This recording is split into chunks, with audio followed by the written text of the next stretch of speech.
Being a guest on a podcast is one of the best ways to build your own credibility and authority on what you know or what your company does. You can get booked as a guest on lots of podcasts, and Outlier Audio is great at helping you do just that. Outlier Audio focuses on getting entrepreneurs, investors, and business professionals booked on podcasts. Tell your brand story without the need to interrupt an audience with an ad. Be the reason they listen to the podcast. Get started with a 5-podcast booking trial to see if you like it. Find out more at outlieraudio.com/bookme. That's outlieraudio.com/bookme. Support for On Brand and all shows on the Marketing Podcast Network is provided by Storyblock. There's no better way to future-proof your business than switch to a headless content management system. That means one place to update all your digital content. 82% of those who have switched to a headless CMS like Storyblock report better productivity, efficiency, and revenue. Sign up for a free account to test and see for yourself at storyblock.com/onbrand. That's Storyblock without the C.com/onbrand.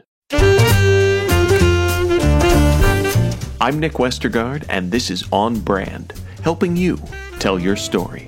My guest this week is Joe Belliati. As marketers, we've, all throughout our career, we've worked in visual. We know how to respond and to talk in visual, right? We like that font. We don't like that color. We can kind of, even if we're not artistic, we can recognize what feels or looks on brand or off brand. So now getting into sound, this is where, a lot of marketers haven't had the experience and they don't really know what their brand sounds like. Joe Belliati is CEO of Massive Music North America, leading both the New York and Los Angeles offices. He focuses on amplifying brand content and experiences through bespoke music and building equity through sonic branding and voice design. With more than 20 years of experience in the music and marketing industries, he has helped brands drive business value and shape culture. When he was head of global music at the Coca-Cola Company, he created global and scalable platforms, partnerships, and strategies, working on global campaigns, including the FIFA World Cup, the Olympic Games, Share a Coke and a Song, Product Red, and the American Music Awards. Joe also founded the music division and earlier in his career worked in talent development at the music publishing arm of Maverick, a Madonna-Warner Brothers joint venture. Throughout his career, he has worked with hundreds of artists, from emerging talent to the most iconic artists, such as Queen, Drake, and Janelle Monáe. More of my interview with Joe. But first, as you know, this show is literally about being on brand. And one of the best ways to be on brand is strong, consistent design. But that's easier said than done. On one end of the spectrum, you've got agencies who might not be as responsive as you'd like. On the other side of things, you have cheap marketplaces, which are cheap, but, cheap. In either scenario, you often end up with confused designers, missed deadlines, never-ending revisions, and countless additional costs. But there's another option you should know about: Superside, your one-stop shop for good design.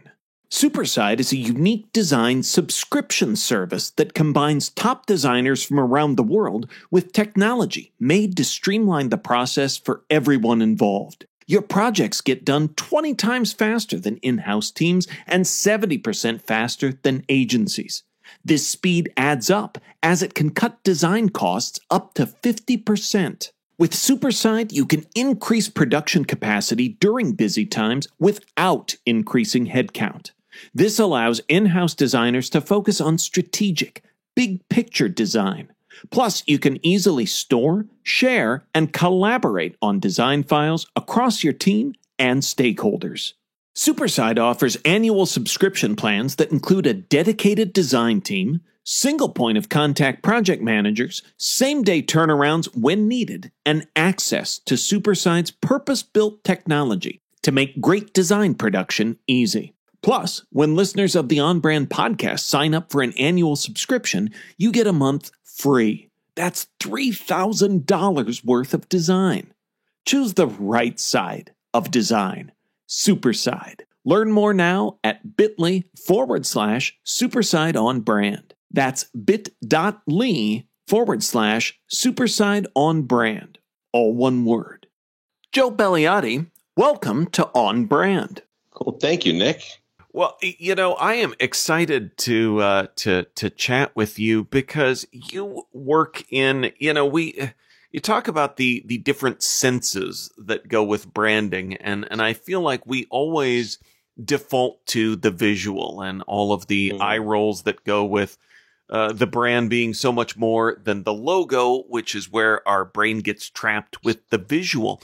But when you talk about sonic branding, I feel like that is a sense we tend to miss, but sonic branding is a huge opportunity. But to start our discussion, what is the best definition of sonic branding?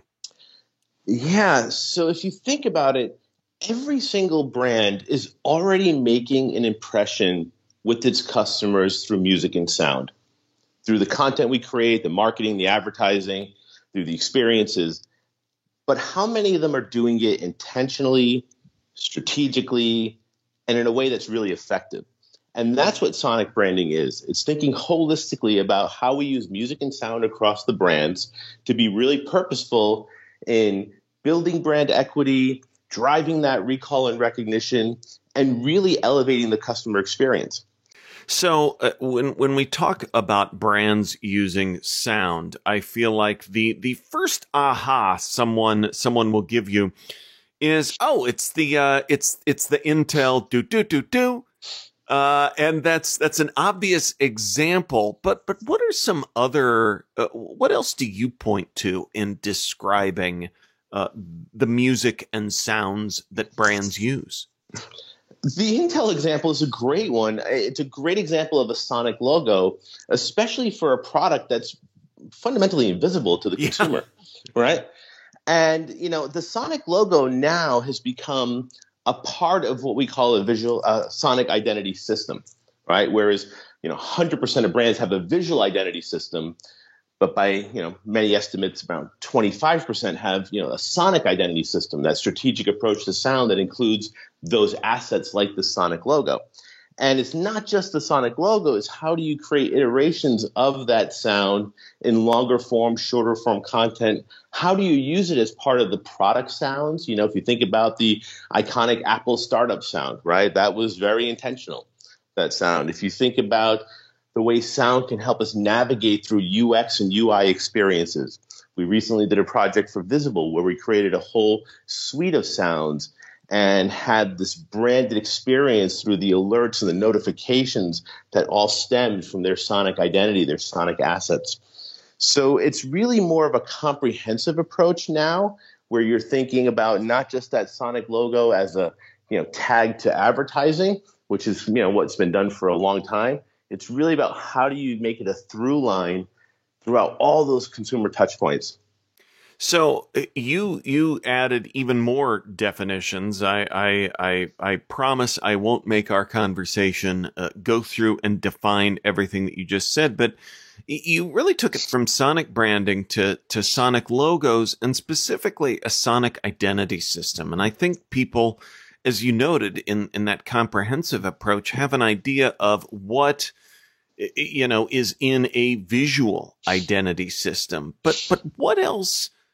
What are some of the items that would be in a sonic identity system? Yeah, and I'm glad you're asking this because as marketers, we've all throughout our career we've worked in visual. We know how to respond and to talk in visual, right? Yeah. We like that font, we don't like that color. We can kind of, even if we're not artistic, we can recognize what feels or looks on brand or off brand.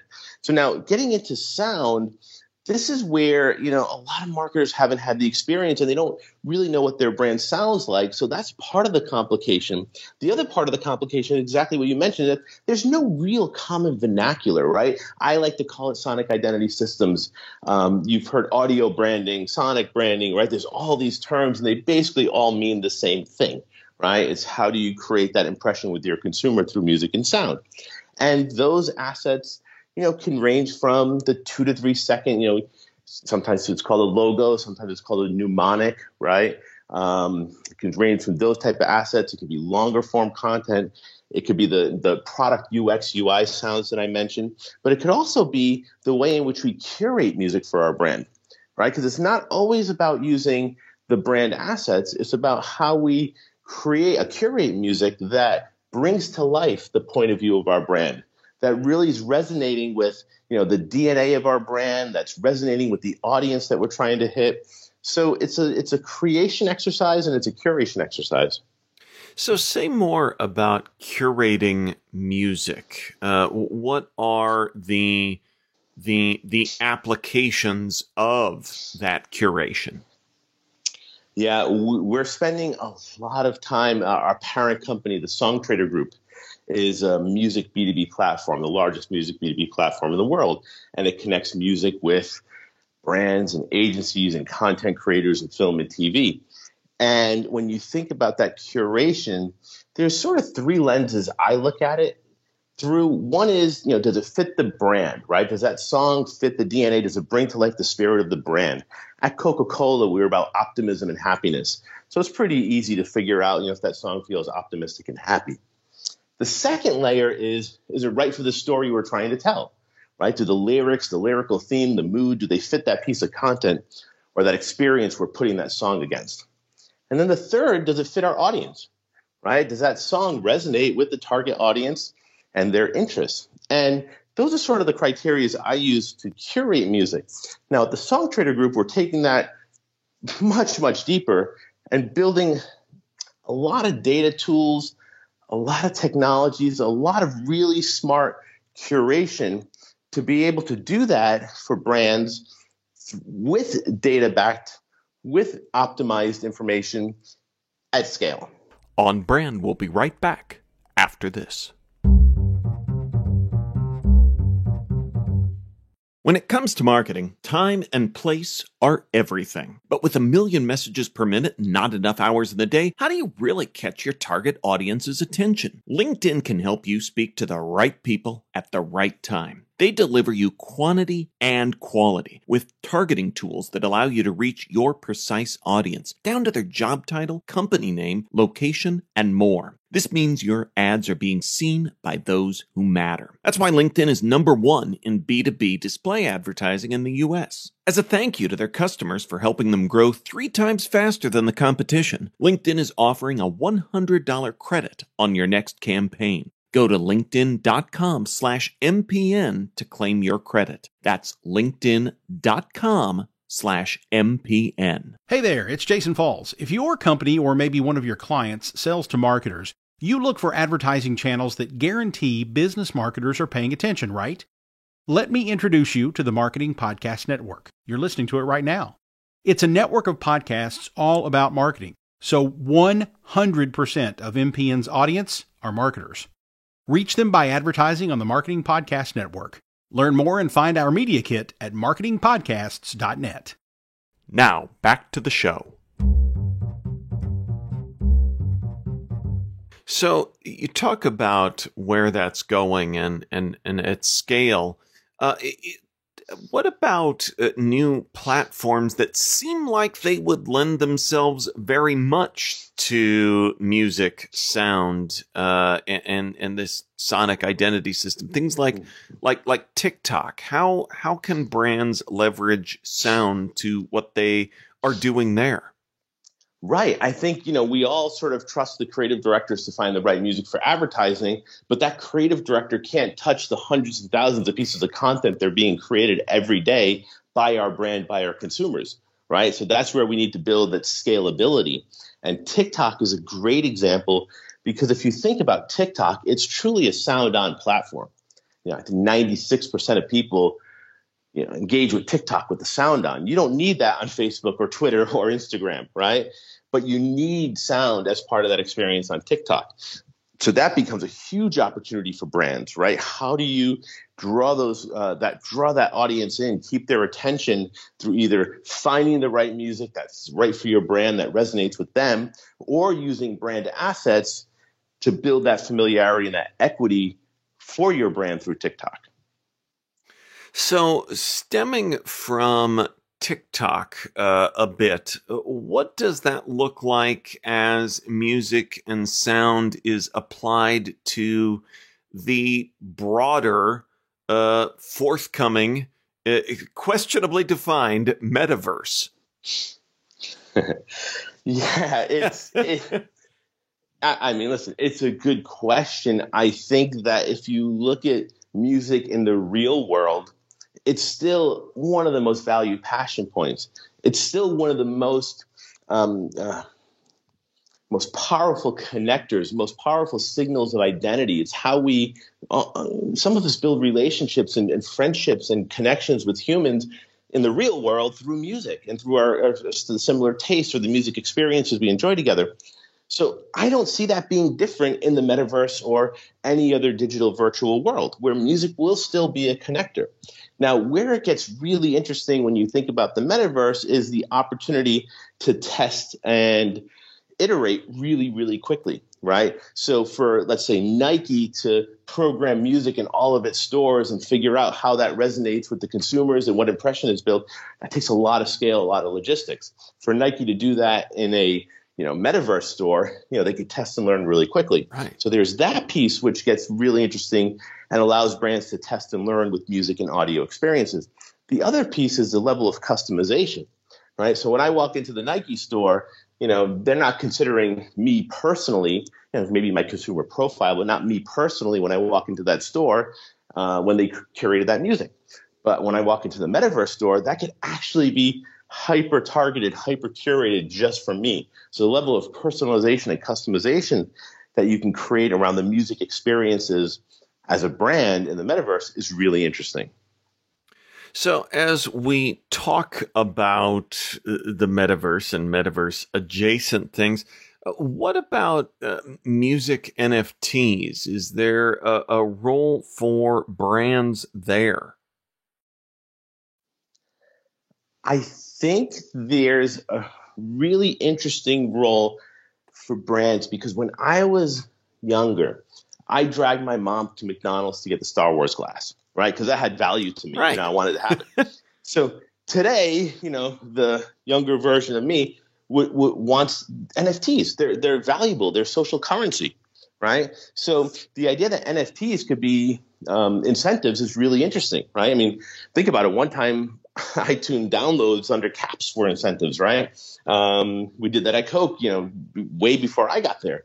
So I think the same thing here is if you look at NFTs as incentives, rewards, and even thinking about loyalty programs, like how you can use NFTs to, reward your consumers, but also build that loyalty because, there's this whole interesting, functionality around NFTs where you have to stay engaged with the NFT or you sort of lose your access or your exclusivity, right? So you have to, continually be engaged with it in order to get the premium experience. So I think when brands look at it, incentives, rewards, all the things we're doing today in the real world with other tools, we'll be able to do with NFTs. So as we talk about defining and systems, where can a brand start in auditing their sonic experience? So it's great. This is the first step I always encourage brands before they jump into the creation process and creating assets. You really need to understand, the connection points. Where are the opportunities for you to connect with your audience through music and sound? You do that touch point audit. You figure out where are those opportunities, and then you go deeper into the strategy on how you take those opportunities and turn them into a creative idea, and then you produce your assets, right? And then you implement them. So by the time you're ready with these assets, you're ready to implement them at scale throughout your marketing. And I think that audit process is an interesting phase because that's when brands really start to see the potential of what sound can bring to their brand, or hear the potential, I should say. And that audit process is almost it's almost building the business case for why you should invest in music and sound. Well, and as we talk about brands investing in music and sound, talk a bit about the intersection I hesitate to give it the great big and daunting art and commerce label, but it is that. What does that conversation look like from both sides of the commercial application of what's ultimately a very creative pursuit? When you start to think about it and talk to brands about it, or we talk to brands about it, we really equate it to the visual language. It's as important as the fonts and the typography and the colors and all the logos and all the things that go around with the visual language. And how do you go about creating that? Well, it's basically the same process you follow to create the sonic language. And that's what we do. And that really starts to help brands contextualize it. Because it's not a different thing. It really runs in parallel with the visuals as a complement. When you pair the right visual with the right audio, it just exponentially makes each more powerful. So they really go hand in hand. And I think that's where you see the process start to, align in parallel. But you also see the ROI conversation start to align in parallel, right? What is the ROI of a visual identity? Well, there's many ways to look at that. But it's really the equity it builds over time, and it eventually helps build that equity into becoming a valuable brand asset. Well, and as we talk about that equity over time, what about the bigger role of music in sparking consumer emotion and the challenge of standing out in the very distracted digital world that we find ourselves in? I think that's what we're trying to do with all of our, marketing and communication as brands, right? Is we're trying to spark that emotion. And I think that's where if we get really thoughtful, and we even use some of the data that's available now that wasn't, previously to be more targeted and more strategic about how we use music, you can get that reaction from consumers. Well, and in looking at that reaction that we're all after, I think that it's so interesting because we've talked about a lot of forward-looking things about value, about NFTs, about the metaverse, but then looking at one of the tools for standing out, it gets back to one of the, I don't want to call it simplest, but one of the most basic tools for capturing attention, for appealing to someone. And yet we so often are missing that because we're focused on either the other senses, things visual, or other aspects of the technology, as opposed to connecting some dots that really seem like they're right in front of us. They're right in front of us. As human beings, we resonate with music and sound in really, really powerful ways, right? There's the neurological way where if you scan the brain as it's listening, the neurologist calls it, a fireworks show in the brain. The entire brain lights up. It's a very active brain. That's why we tell kids to listen to music when they study, because they retain information better, right? It's a more attentive, more receptive brain. If you look at it from a physical perspective, it literally moves us, right? I mean, whether it's dancing or just, if it's loud enough, physically moving our bodies. And I think that's where it gets really interesting, because as human beings, we respond so powerfully to sound and to music. And that translates in the brand world.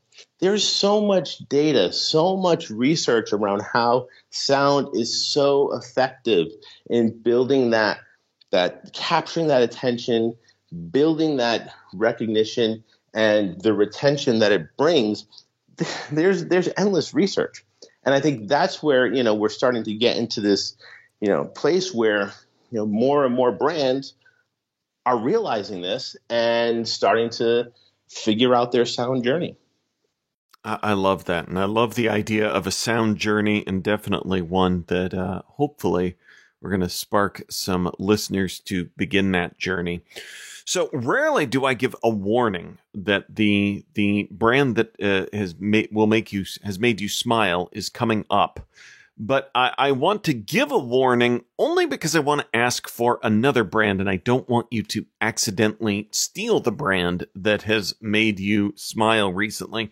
But as we kind of come full circle and talk about all of this, and I mentioned the kind of the common sonic example and an effective one, as you noted, with Intel.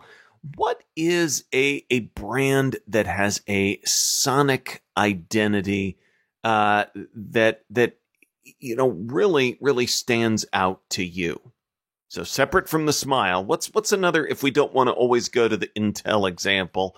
What's another great sonic brand experience out there? I think what McDonald's has done with I'm Lovin' It, right? The fact that just that's become such a part of pop culture, right? And they put the time and the equity into building that, over 2 decades probably. So I think that's really interesting to me.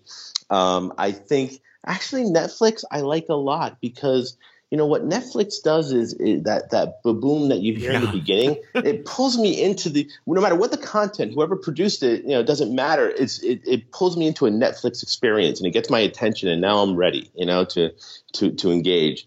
So I think that's a really good example.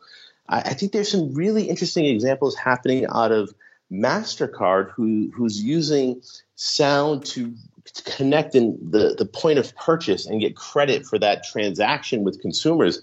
If you think about a challenge for a finance company, somebody's paying for a product at a Target store. You have the Target brand on a Verifone system with a Apple device with an embedded Visa or MasterCard or American Express.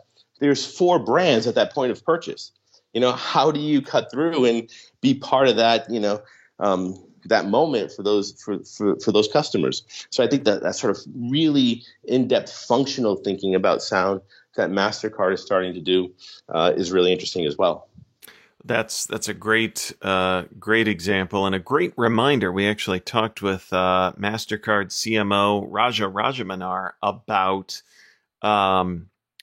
sonic branding. So we'll be sure to link up to that in our episode notes as well.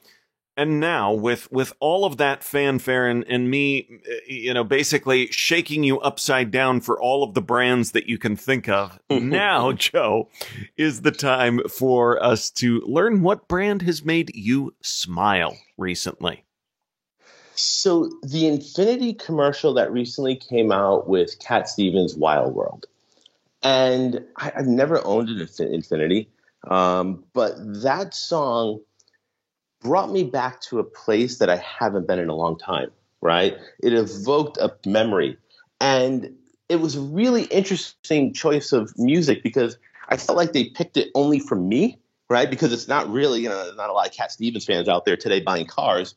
But it just connected deeply because of that personalization, right? I don't know that it resonates with everyone the same way because they probably don't have the same experiences with that song. But I think that's where the power of music comes in. As you were saying, like the emotional part, the opportunity to evoke the emotion, but also evoke memories, right? So for me, like on a personal level, that made me smile. Awesome. That's a great example. And again, connecting back to that emotion that we've been talking about. Joe, where can folks go to learn more about who you are and what you do? Sure. MassiveMusic.com is our website. I am Joe Belliati at MassiveMusic.com. Of course, LinkedIn. Happy to have a conversation around what's happening in the marketplace, the trends, the insights. We're really passionate about this. We're really good at this, and we try to support our brand partners in bringing this to life as part of their strategy. Awesome. Well, we will link up to all of that in our show notes at onbrandpodcast.com. Joe, thanks for being on brand with us. Thank you, Nick. On Brand is part of the Marketing Podcast Network. If you like what you're hearing, if we've made you smile, you can always listen free on Spotify, Apple Podcasts, or whatever your favorite platform may be. And please take a moment and rate and review the podcast to help others find the show. Until next week, I'm Nick Westergaard, and I'll see you on the internet.